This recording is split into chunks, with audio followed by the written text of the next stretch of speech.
Welcome to the Chapel Thrill Podcast with Hunter Caparelli and JJ Jones. What's going on, Tar Heel Nation? Welcome to the 10th edition of the Chapel Thrill Pod, your home for all things Carolina basketball. I'm Hunter Caparelli, sideline reporter, studio host, analyst for ACC Network Extra. Joining me is my co-host, former UNC football wide receiver JJ Jones, as well as a brand new guest on the show, Neil Pierre-Louis. We work together with Carolina Fever, the UNC superfan organization at Carolina. Neil is also a UNC Twitter personality. There's probably a lot of UNC fans who know Neil from Twitter. Neil, how are we doing tonight? Doing well. Glad to be on here, ready to talk about hoops, ready to rant. It's been a crazy stretch towards the end of the season, but we're here. We're looking good, and I'm excited for Saturday. So yeah, we're glad to have you on. Since we aired our last episode, it's been 2 weeks, so to catch everyone up, the Tar Heels flew up north after dropping that game against NC State. They beat Syracuse on the road without Caleb Wilson, so that was a big win for them, a quad one win. They then traveled back home for a quick Monday night turnaround in their only game of the season against Louisville and freshman superstar Mikal Brown. They won that game, another big quad one resume building win. The Heels then remained in Chapel Hill, got a few days of rest before matching up against Virginia Tech last Saturday, took care of business there. And then finally, Carolina welcomed in a well-coached Clemson Tigers team. It was another quad one opportunity. They won that game closely on senior night for Seth, Trimble, and Elijah Davis. We'll break down how the Heels have looked in those past couple of ACC games, and we'll preview their final conference game of the year, part 2 of the long-time Tobacco Road rivalry after one of the best finishes in the rivalry history 1 month ago. Seth Trimble's buzzer beater 3 that shocked the Blue Devils after leading the entire game. The rematch of Player of the Year frontrunner Cam Boozer versus hopefully Caleb Wilson, with all signs pointing to Wilson playing for the first time since breaking his wrist 1 month ago. The scene is set, so let's get into it. Neil, I'll go to you. The Heels haven't had Caleb Wilson for what's close to a month now. They obviously had that embarrassing loss against NC State, but since then, 4-game winning streak. How would you evaluate their recent stretch of games without Caleb, and what do you think's look good, and what do you think is still concerning potentially? yeah, I mean, you touched on it. That State win was terrible, man. Yeah. I mean, if you know me, you know I hate those guys more than anyone else. Like it was bad, right? And obviously, like, going into that game, even if we were fully healthy, like, I knew it was going to be tough. Like, obviously they might be on the bubble now, but still a really good team. Like, they are well coached, and, you know, like, going in that building is not easy, right?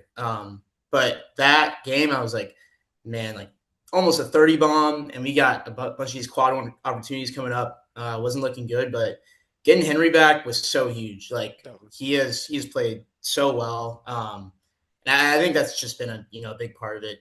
I feel like the coaching's been well. Like, defensively, we've kind of had a better structure as well, which has been clutch. Because I was looking at the stretch with, like, Syracuse away, not easy. You know, they took Houston to overtime early in the season, which is still crazy to me. But then you look at these other games, and it's like, man, I at a certain point, I was like, it wouldn't shock me if we, maybe lost out or won one of these games. But now we're sitting here, and it's like, I'm so ready for Duke, man. Like, I know they're the hottest team in the country right now. They look incredible, but I mean, getting Caleb back is going to be the X factor.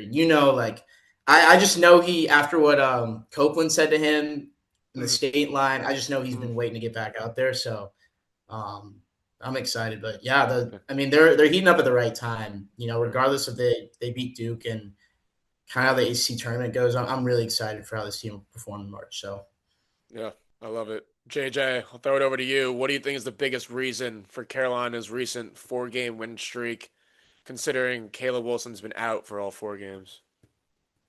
Yeah, I think, like we talked about in the past, just having guys coming off of the bench and making plays. Yeah. And I was at the game yesterday, and that was the Luca Bogavots game that we've been talking about. We've been waiting to see. He was hot. He had some threes toward the end that was kind of egotistical, but you know what? When you're hot, you got to put the ball up in the air. But again, I mean, 4-1 without Caleb Wilson is their best player. I think this team is – I think they're hot right now just because of what the games that they've been winning. I mean, this is first UNC team in history to go 18-0 undefeated at home, which is insane. The fact that this is such a historical program with so many great teams. But, we always thought Hubert Davis was on the hot seat. But I think these last 5 games were showing us who he really is as a coach. You're not having your star player out there and you're playing these quad one opportunities and you're not folding under pressure. I think Hubert got himself back into a situation where he could be the mainstay coach of the rest of his career. But again, I think just UNC, the guys that we needed to step up, some of the younger guys, some of the role players coming off the bench, guys like Jaron Stevenson is having a great stretch of games. Shout out to Zayden High for stepping in without Caleb Wilson, man. He's done a great job on the boards. He's done a great job on defense. He's making a lot of plays, a lot of minutes that he didn't see throughout the earlier part of the season. Big shout out to him. But like we said, just the role players, some of the young guys coming off the bench, stepping up and making plays. You brought up Luca Bogavots, and we've brought it up on earlier episodes that this season I think it's really felt like one of the biggest themes is there's been a lot of big wins, and each big win – there's been one player where it was like, oh, it was his game. Like the win against Kentucky, everyone thought that was the Derek Dixon game. The win against Virginia, that was classified the Jaron Stevenson game. You then had the Duke win where Trimble hits the biggest shot of his life. It's Seth Trimble game. And now with, this last win over Clemson, people are calling it the Luca Bogavots game. It's just shows the depth on this team this year. The fact that you could have players, whether it's in the starting lineup, coming off the bench, who could really just go off at a moment's notice and really solidify, their place on the team and hopefully contribute to a March Madness run. Neil, I'll throw it back over to you. Who do you think has stepped up the most lately, and who do you think maybe still has another level to their game, maybe like outside of a Caleb Wilson or Henri Veesaar? Yeah, I'm gonna keep it going with the Luca train. It's been really good to see him come into form, and people forget we didn't even know if he was gonna play, right? He had issues with his transcript and everything, and so this is something I always bring up, right? But I know we harp on these guys so much. I'm sure JJ, it's a tough environment, right? And you got all that pressure, right? You're coming from overseas, completely different culture, right? And of course, it takes time to gel with your teammates, the system, class, all this stuff. And I'm sure, obviously, I'm not going to speak for him, but it's hard, right? And, it was tough to see him struggle a little bit at the beginning of the year. We're is this the guy, we missing the portal, right? But seeing this last stretch in some of these games where he's, really starting to shoot well is very encouraging. Because I feel like we are our guard play sometimes kind of holds us back from being in that really top. You think of the top teams in the nation, right? Michigan, Houston, and I feel like we're just a slot right below that. But when our guards are clicking, I feel like we can compete these guys any day. And he at this point, he's gonna be an X factor, right? When if we make a deep tournament run and we come up against a Michigan or a Houston, the Elite Eight, definitely a big piece. So it's really good to see him hit his stride. It was senior night, but it was definitely Luca Bogavots night. He's classified technically as a junior, but scored 17 second half points, went 5 for 8 on 3-point shooting to bring the Heels back from that second half deficit. He finished with a season high 20 points, and he also had a huge pair of free throws toward the end of that game to push it to 3. Then Clemson had, they had to try to either go for the quick 2 or tie it with a 3. They ended up trying to go for the 2, and then Luca had that big defensive stop for the Heels to seal it. So that was a big win. That ended up actually pushing them up one spot on March Madness ESPN bracketology. They've been kind of sitting around that 6 line, according to Lenardi. So I know a lot of fans have been a little mad about that, which has been interesting just because of what their resume looks like, some of the wins they've had, the fact that they could still be on the 6 line. But as of this morning, after that win against Clemson, they're now on the 5 line with a huge matchup coming up this Saturday, as we'll get into previewing it. JJ or Neil, you could take this one. When you first initially look at this matchup against Duke, this rematch, What do you think's the biggest key for Carolina to come away with the win in Durham? Yeah, absolutely. I think they cannot remember this game as like the game they played last against Duke. This is a totally different game, totally different environment. And like I said on our podcast right before the Duke game, these games aren't stats. It's not who has the better coach. It comes down to emotion. This is a rivalry game. It's in Cameron Indoor, and a lot of these UNC players haven't played there before. So this will be their first time getting a true test of that environment. It is probably one of the hardest places in the nation to play at. But again, they can't think that this is just like last game. It's a totally different game. And I would truly believe, like Neil said earlier, I think Duke is the hottest team in the country right now. I mean, they're beating everybody by at least 25, 30 points ever since that UNC loss. Embarrassed Virginia the other day. Embarrassed Virginia. Embarrassed NC State, thank goodness. We'll thank you for that, Duke. That's the only time I'll ever say thank you. But again, I think having Caleb Wilson come back is going to be a huge thing if he's able to come back for this game, just because he brings a lot of flair, a lot of emotion, a lot of high energy to the court. And I think that's what UNC needs. Without him on the court against this Duke basketball team, I think it's going to be hard. Just because if you look at last game, though, Caleb Wilson was the main scorer for UNC, and if we don't have that again this Saturday, it's going to be a very, very, very long night. Because of Duke's recent play, they're now number one in the net, they're number one in KenPom, and they're number one in the polls. It's going to be a hostile environment. A good stat to know: there's only 2 power conference teams undefeated at home this year. That's Carolina and that's Duke. So UNC has a chance to change that stat and potentially be the only power conference team undefeated at home. Neil, what worries you most about Duke heading into this hostile road environment for their regular season finale?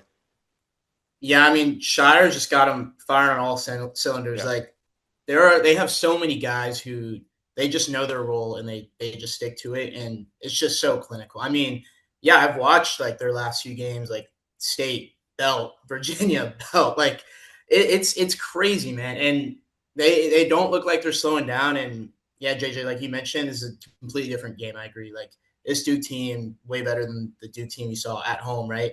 And we're going on the road. I think first half, the big thing is just going to be like weather the storm, right? Like I don't expect us to be going into half like up, but like I think very similar to the Coach K's last home game in Cameron. I think we were down like 5 or 7 going into half. Yeah. I felt really good. I was like, because there were points in that half where the crowd really gets into it, and we're not calling a timeout. They're going on runs and like the kill shot, right? You get 10 points in a row, and just like that, next thing you're down 15.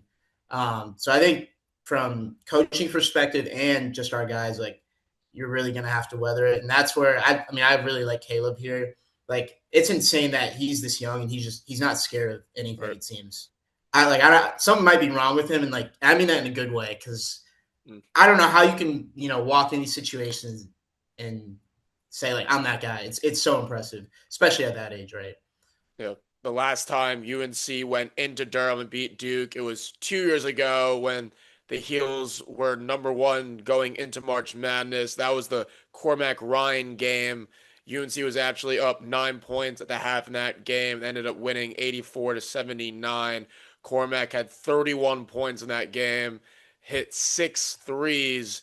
JJ, do you think we need, outside of a Caleb Wilson or Henri Veesaar, do we need someone like a Luca Bogavots, like a Jonathan Powell to have a Cormac Ryan type of game in Cameron Indoor?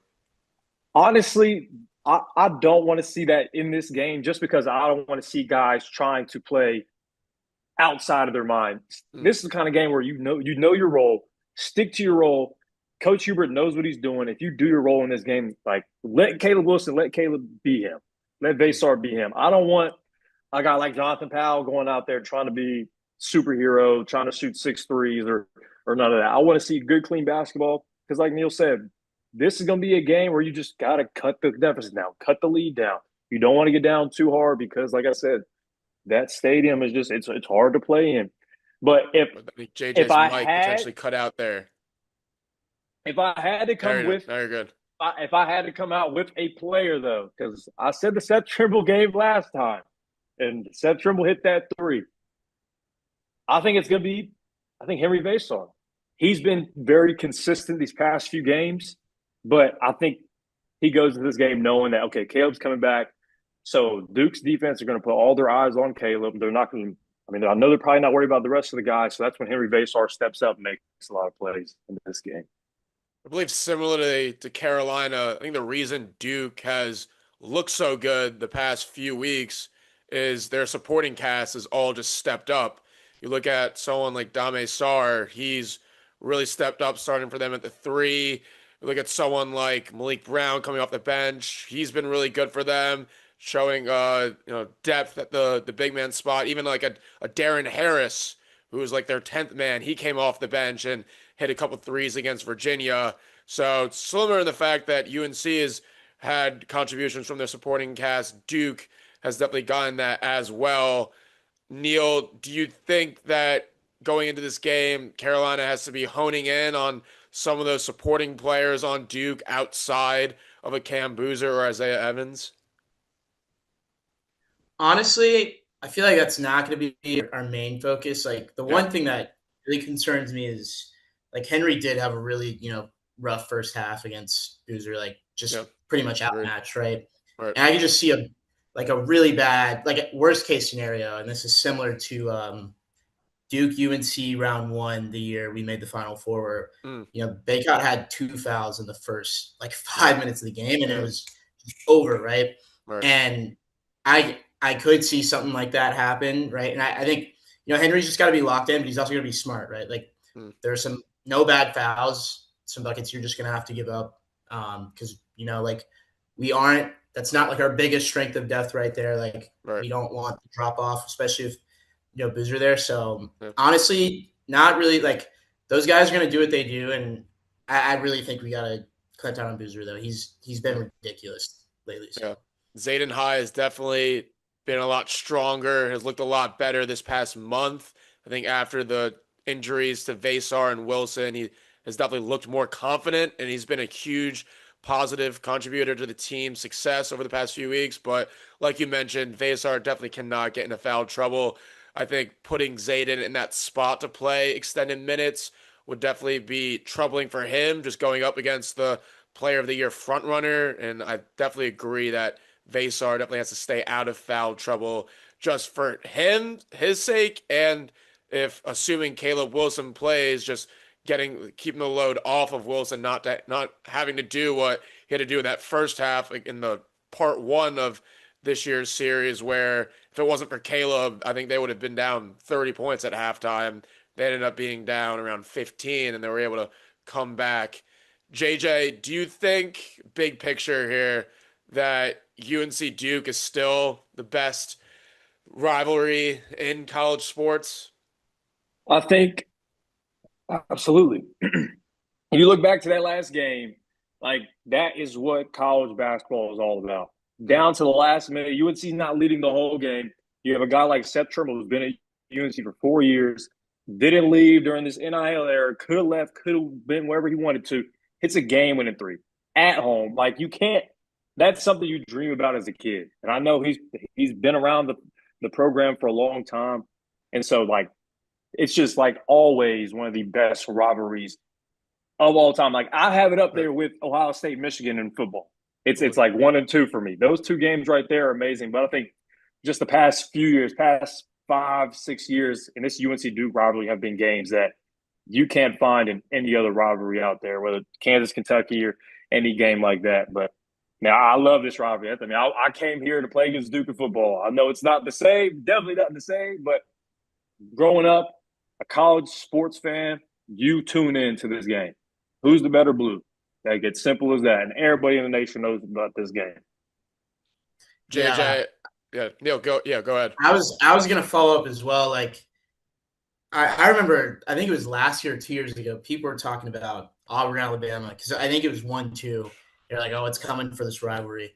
Not even close. I never want to hear that disrespect ever again. And I think one thing that obviously I don't condone what Shire alleged to have happened, but I really think it is good for the rivalry, right? I obviously I don't want anyone getting hurt. I think it's stupid for throwing stuff. But like after, Shire went out there and said that, I think that kind of like the Duke fans are going to be pissed, right? When our players go on the court.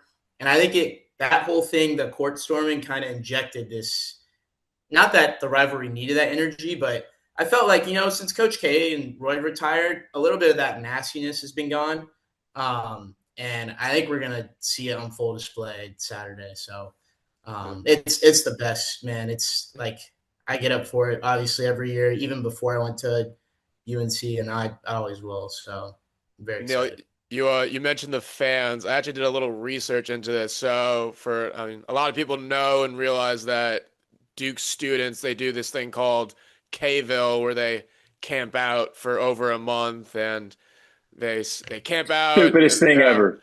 Yeah. As former Carolina Fever directors, Neil and I, we know all about Carolina Fever's process of getting a Duke ticket where you collect points, you go to games like women's soccer, women's basketball, field hockey, games that might not see as many fans, and you collect points there and you increase your chances to get a ticket for Duke.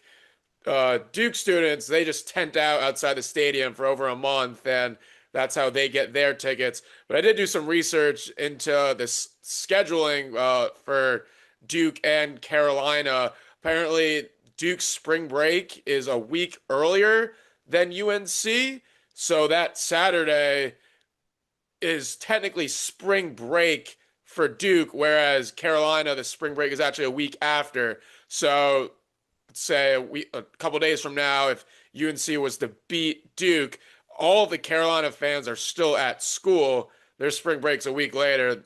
They'll still rush Franklin Street. You'll see 20,000 people again on Franklin Street. But Duke, even though all those kids have been camping out, will likely be in the arena. I don't know how many faithful students will still be there. Some of them might already be on their spring break trips to Cancun to the Bahamas. So we'll see how faithful some of their fans are. I did want to mention the fact, as we're talking about the rivalry, JJ, I know you were at the game last night where there was a well-deserved ovation and honoring for RJ at halftime, where he was honored for his 5-year career that earned him a place in the Smith Center rafters. You want to just touch on that, seeing RJ getting commemorated at the Dome last night? Yeah, I think it was a little weird though, because I know he was going to get his little jersey retired. Was it the Louisville game? So his jersey was already in the rafters, so they kind of just put a spotlight on it. But as UNC fans who is watching this podcast or college basketball fans in general, we say RJ Davis has provided so many highlights to the Chapel Hill area, to the college basketball realm. Like, people understand that 2022 run is probably the greatest moments of my entire life. Like, I will die on that hill. Like, the stuff that he did, I just like, again, another guy who could have left. He was here for 5 years. He was here for Roy Williams. He was here for Coach Hubert Davis, and he was a leader all 5 years. And so he's done so much for this program. He's a good friend of mine, so it's always really cool to see his progression now. Hopefully get into that Lakers role. He needs to get in the NBA. He's putting up crazy G League numbers. Yeah. But everyone's just so glad to just see him back and what he's done for this program, what he's done for this town. I mean, RJ he's done so much, man. And I don't think just that 2022 run, it's all I think about, like, once a week, how that was probably the greatest moments of my life. But he's done so much more than that. He's helped out a lot through campus. He's done a lot of work as well. So shout out RJ, man. Very well deserved. And they can't take that from you in the Raptors forever, man. No. Neil and I were actually in person in New Orleans for that Final Four win over Duke to retire Coach K. And I stayed. I stayed back. Not there? You weren't there? No, I had a ticket, but it was the hardest decision I've probably ever made. Just Franklin Street was so geek. That's why. But I'm so back. Yeah. I hosted a watch party in my backyard. Craziest thing too, like obviously we beat Duke, and there's this like narrow kind of pathway from the backyard to because I lived on South Graham, so perpendicular to Franklin. So everyone's turning the corner, and I would go to turn, and I trip. I get kneed in the head. Definitely was concussed, but I just kept running. I saw a Duke fan on Franklin. I may have said something really bad. I don't remember, but looking back, like, I mean, I'm glad I stayed back, but I think I would have just been just as happy if I had gone. I mean, I still have not been to an NCAA tournament game. I don't know when that's going to happen, obviously. So, that's why. I mean, that's why it was so hard. For viewers who don't know, Neil actually works for the Red Sox. Is Boston a potential March Madness location? No. So I missed it when it was here, and I think I'm not sure if we would have been in that region, but I was at a friend's wedding, so I was actually in Chapel Hill for the Bama UNC game and we lost. And this was awful because I mean, if y'all know me, I'm the jinx guy, right? Like, people were begging me to not fly back for the Kansas game. Like, it was like, Neil, I'm gonna kill you if you go back. Thank God we won, right? But I'm back, and he's not. This is a year after I graduated, so still know a lot of people, and everyone's like, "You ruined it. Like, we're gonna lose." We lost, and I had to get out of it. But TD had that year, so they had UConn, Illinois, the 30-0 run from that UConn team. I don't think they're gonna be back in TD for at least 4 or 5 years, which sucks. But I mean, MSG's not far. Quick flight also to Raleigh, where my parents are, and I think Lenovo's hosting next year, 2 years from now. So definitely got to get to a game, at least one game. I'll touch on RJ one last time.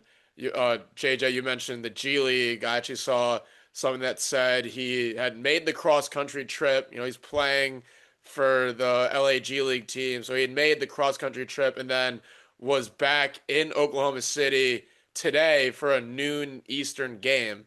So he was at the Dean Dome last night getting commemorated and then actually was one of the best players in the game today in Oklahoma City. So just a game later. So RJ will forever be a legend for sure. And Carolina. And as we wrap things up for this show, just wanted to throw kind of one last question out into the room. What do we think Coach Davis and the rest of the Heels need to do between the regular season finale against Duke, the ACC tournament, and all together to make a potential Final Four run this year? It's a great question.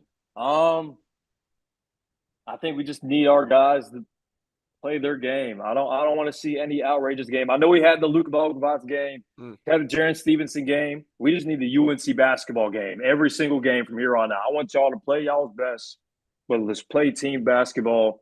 But you also got to get hot. That's the only thing about basketball. Basketball is a game of runs. Whoever's the hottest team out, it's hard to stop them. You saw NC State a few years ago. They were clearly not one of the most talented teams in the country, but they were just hot at the right time. So I just need UNC to be able to stay hot these next few games, and hopefully Caleb Wilson comes back. I think that's going to be a huge thing that we need heading into the tournament and heading into March Madness as well. But again, just play for the name on the front of your jersey. Not everybody can play at UNC, and if these guys understand that, I think they'll go out there and play hard, and they know what the goal is, and the goal is to win a national championship for them. So if they just go out there and they believe that and they do that, I think that they can go a very long way. Awesome. I don't think there's no X's or O's thing to really be like, y'all play well. Like they just gotta be like, it's that point of the year where it's like the coaches have done everything. You've heard all the plays. Like you can't put anything new in. You just got to go play ball now. And this is the best part of the year because it's like AAU basketball. You play, survive an event, baby. Yep. Damn, I'm excited. Energy is high. Yeah, I mean, just like you mentioned, I don't really think it's an X's and O's thing, but a lot of it is mental. And, obviously I've been very volatile like everyone has on Hubert, but, I'm back on the train. Like I really love what he's done. I will say the one criticism I've had with all of his teams is our tendency, and obviously there's no quarters, but the fourth quarter, the last half of the second half, we have been a terrible team winning. The Baylor game, still gives me the most insane PTSD ever. Shout out RJ, by the way. I was going to bring that up earlier. Crazy and one to ice that game, but we really have to, I think, and I don't know if we'll get this opportunity, but from here on out, but like if we, first game of the ACC tournament, we like are up big. Like I want us to keep it going, right? Like none of this like let's slack off all that. Because that has affected our metrics this year. Like look at Syracuse home game. Like saw that, the game against out. Syracuse up 32 points, and then got down to as close as 6. So and that stuff matters for who you play in March, right? But no matter what, just like keep pushing. Obviously, I think one thing that'll really help. We got Seth being a veteran. Like I think that's something that's going to play into it as well. And I think Hubert's starting to become more aware of that, and obviously will just help to have Caleb back. So yeah, like JJ said, I'm so excited. Like once March rolls around, best time of the year. Legendary stuff. Legendary stuff. Tuesday's win was actually like super impactful for ACC tournament seeding. The Heels now are in a solid position to get a double bye. They're just waiting on Miami is currently playing SMU right now. They're up 11 points with 10 minutes left. If Miami continues to keep that lead and win that game, they'll clinch that double bye. They won't play till Thursday, and they'll be that 4 seed most likely. That would potentially pit them against 5-seeded Clemson in what would be UNC's first game in the ACC tourney. And then if they go on to win that game, it would potentially put them in a matchup against Duke for the third time this year. So they'll definitely have some opportunities to continue building their resume in the ACC tournament. I know it's definitely been a while since they won the tournament, so I know they'll definitely want to do well next week. Looking after the Duke game, I'll actually be in Charlotte covering the tournament for both 24/7 Sports and Field of 68, so I'll be feet on the ground there. Hopefully get some insider info and some good content. As we kind of wrap things up on the show, JJ, Neil, what's one thing that UNC has to do to win this game on Saturday against Duke? You got it, Neil. I need a second to think about this one. Yeah, that's a good question. One thing. I mean, it's obvious, but actually, like we haven't discussed this, but like the rust factor, right? Like we have no idea how Caleb's going to react. Like I think he'll be fine. He's been like shooting, right? I think the only thing is that he hasn't been able to like catch the ball with his injury. But I just wonder if he'll have any hesitancy to dunk the ball like he's done all year, right? Like that could play a factor. So I'd say, I just hope he gets a lot of sleep before this game so he can heal better. Like, I don't know, but that will be a big thing. I think probably everyone watching will be, the first minute just wondering how he does on both sides of the ball, right? Like it was kind of obvious, like something was wrong. It's Miami, right? The Miami game. Yeah. So ESPN Analytics is currently giving UNC a 7% chance of winning on Saturday. I don't know if that's 7%. Duke 93% chance of winning. The betting line is not out yet. We don't currently have a betting line, but according to ESPN Analytics, a 93% chance of Duke winning on Saturday. I don't know if that's considering Caleb Wilson playing or not, but obviously pretty lopsided there. JJ, I'll throw it over to you. One thing Carolina has to do to sweep the regular season series against their longtime rival. Again, let Cam Boozer be him. Let him play his game. He's going to have 20-plus. You're going to just have to let that happen. You can't let guys like Isaiah Evans or Caleb Foster get hot in this game. I know they're going to want to come out because they didn't play their greatest game at UNC last time. So I know as an athlete, when you play somebody you don't play well, when you play them again, you want to get into it. You want to have a really good game. So I know that they've had this game circled. I know that the whole bench, like they are going to be wanting to have a great game. Again, don't let some of the role guys, don't let the bench players come out and be X factors. We don't want to have the Caleb Foster game. We can't have those games on Saturday. Let Boozer get his. But after that, don't let anybody else have a big game. And again, don't let the emotions get to you. It's going to be a very hostile environment. I know we're 93% chance is absurd. Like that's insane. Do we know what was the probability last time they played? Do we know? I believe it was around 30 to 40% for UNC. The metrics have been super high on Duke all throughout the year. So I think it's just the fact that they're home. Again, I don't know if it's counting in the fact that they don't know if Wilson or not, but yeah, I think they just inflate those metrics for Duke every year. I feel like the betting line is not out yet, so we'll see what that ends up being. Personally, I think one of the biggest factors will be Caleb Wilson. I think because of the fact he hasn't played in a month, he definitely could potentially be rusty in that first half, just getting used to getting into the full 5-on-5 flow in that game environment. So hopefully he's not too rusty coming out the gate. He can kind of acclimate himself quickly into the game. I don't know if I'll make a prediction. Can I get a prediction out of either JJ or Neil for this game on Saturday? Oh man, I don't know if the audience is gonna love this one. Like, obviously, I mean, I feel good, but I'm gonna say 87-78 Duke. Like they're just going pretty hard right now. I think it'll be similar to the kind of the AC semifinals last year, where I think they're gonna get out ahead early, especially if Caleb. I wonder, like, stamina might be a factor as well, right? Like, if you sit some, some other guy like Henri's banged up, right? Like, I could see them getting ahead early, but we put up a good fight in the second half. But I think it'll be too little, too late. But like, honestly, I'll be happy like with a close game. Like, I think that's very impressive and indicative of how our team's going to perform in the future. So, and regardless, I want him in the ACC tournament. I want the smoke. So. I mean, the way Duke's been beating down on teams recently, if UNC keeps it close and they were to lose by single digits, I think that would still be a win. JJ, how do you see this one unfolding?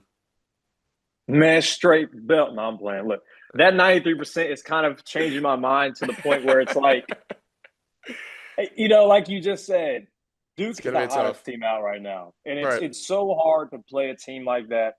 And if we would have caught them, let's say this is a home game, I'd change my score a little bit differently. But we're catching the hottest team in the country right now at home against the rival. They lost in a game winner. I'm going to go 86-69. Duke? I think Duke. Yeah.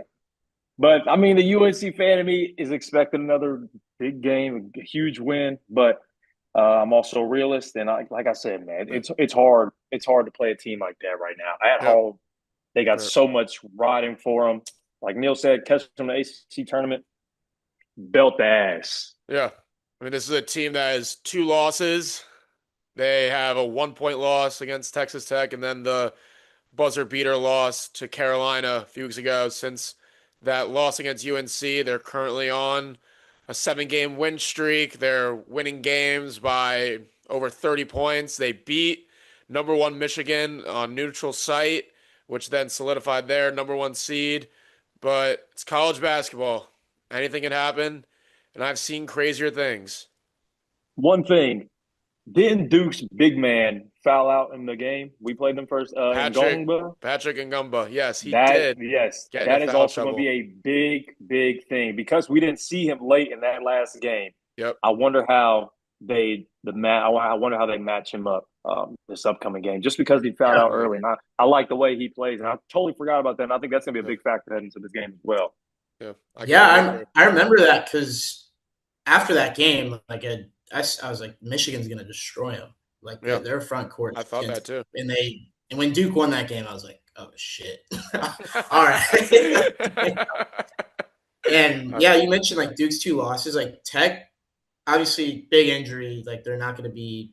I think JT top. I could see them making a run, but I don't think it's going to happen with topping out. But they literally have the best resume in the country. I think they've beaten like 4 out of the top 5 or something crazy. Oh, they've been giant killers this year. Yeah. So it's it's gonna take an effort, but I don't know. I feel good, even though I Yeah. just said we lose by like 10. I mean, they're on a 4-game win streak without their best player. Why not feel good? That's gonna do it for the 10th episode of the Chapel Thrill Pod.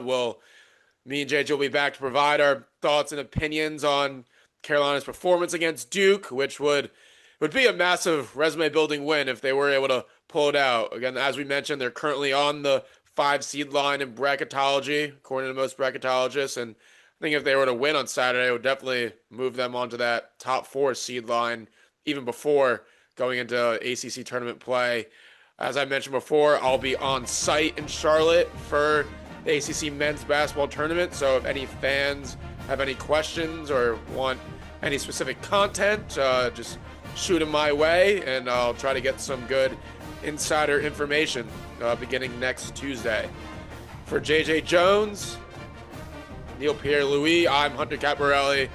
As always, go Heels. Go to hell, Duke.